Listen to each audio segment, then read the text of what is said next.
আজকে সারা দেশব্যাপী বিদ্যুৎ আইন 2022 যে বিদ্যুৎ বিল যেটা নিয়ে এসছে সেটা বাতিলের দাবিতে বিদ্যুৎকে যাতে বেসরকারীকরণ না হয় সেটা বন্ধ করতে এবং সমস্ত যারা বিদ্যুৎ উৎপাদক কোম্পানিগুলি আছে সেই কোম্পানিগুলিকে বিদেশ থেকে আনা কয়লা কেন্দ্রীয় সরকার কিনতে বাধ্য করেছে সেটা যাতে প্রত্যাহার করে এই দাবিগুলি নিয়ে all India electricity consumers association দেশব্যাপী আজকে প্রতিবাদ দিবসের ডাক দিয়েছে। সেই ডাকে সাড়া দিয়ে ত্রিপুরা ইলেকট্রিসিটি কনজিউমার অ্যাসোসিয়েশন আমরা আজকে এখানে একটা বিক্ষোভ সভা করছি এবং এখান থেকে আমরা ম্যানেজিং ডিরেক্টরের মাধ্যমে কেন্দ্রীয় বিদ্যুৎ মন্ত্রীর নিকট আমরা একটি স্মারকলিপি পাঠাবো।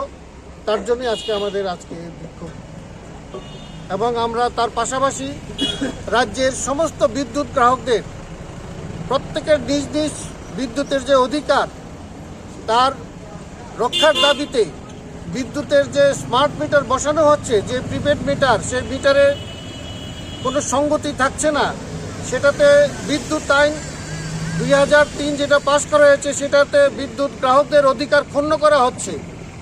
একদিকে নোটিশ দিয়ে তার নোটিশ বিনা নোটিশে আপনার স্মার্ট মিটারে বা প্রিপেড মিটার যেগুলি বসানো হচ্ছে তাতে বিদ্যুতের লাইন কাটা যাচ্ছে, কিন্তু বিদ্যুৎ আইন 2003 অনুসারে কোনো গ্রাহককে 15 দিন আগে অন্তত তার যদি তাকে নোটিশ দিতে হবে সে যদি বিদ্যুতের বিল না দিয়ে থাকে, কিন্তু এখানে বিদ্যুতের বিল অ্যাডভান্স দিয়ে দেওয়ার পরেও তার টাকা শেষ হয়ে যাওয়া মাত্র বিদ্যুতের লাইন কাটা হচ্ছে। সেটা একটা বেআইনি এবং এই আইন বিরোধী। তার প্রতিবাদে এবং স্মার্ট মিটার বিছানোর প্রতিবাদে আমাদের এই আন্দোলন। সকলে যাতে সমস্ত গ্রাহকরা যে সচেতন হন, এগিয়ে আসুন। আমি convener Tripura electricity consumer association. বিদ্যুৎ উৎপাদক সংস্থাগুলিকে বিদেশ থেকে আমদানিকৃত কয়লা কিনতে বাধ্য করা চলবে না। বর্তমান বিদ্যুতের বেসরকারীকরণ করা চলবে না। বিদ্যুৎ শিল্পের বেসরকারীকরণ করা চলবে না। গ্রাহকদের কাছ থেকে ছাড়া ভারত প্রতিবাদ দিবস পালন করুন। বিদ্যুতের উপর বর্তমান আক্রমণের প্রতিবাদে দিকে দিকে আন্দোলন গড়ে তুলুন। বিদ্যুতের